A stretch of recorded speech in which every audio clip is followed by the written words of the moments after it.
বিকাশ হয় এবং আমরা এটাই চাই যে সুন্দর একটা বাংলাদেশ, ফেসিবাদ মুক্ত একটা বাংলাদেশ, গ্যাঞ্জাম মুক্ত একটা বাংলাদেশ আমরা চাই, যেখানে চাঁদাবাজি, মার্ডার, হত্যা, ধর্ষণ এগুলি থাকবে না।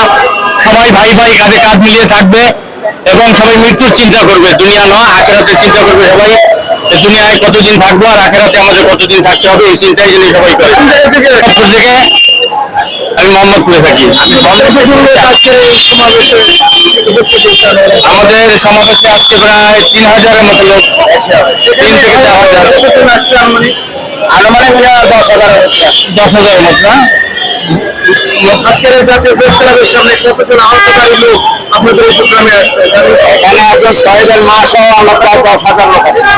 এখানে আমাদের আহত সংখ্যা হলো 25,000।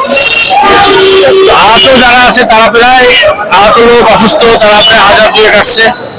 আপনাদের যে সাবেক আইন পাস করানো হয়েছে সেটাতে আপনাদের কিভাবে এটা সম্পূর্ণ হয় না, একটু ব্যাখ্যা দিবেন? যেমন আমাদের জুলাই সনদ, এটা আইনি ভিত্তি এবং শহীদদের রাষ্ট্রীয় মর্যাদা, এবং পরবর্তী টাইমে কোনো সরকার আসলে যেন আমাদের জুলাই সনদ বাতিল করতে না পারে এবং হয়রানি মুক্ত কোনো কাজ করতে না পারে।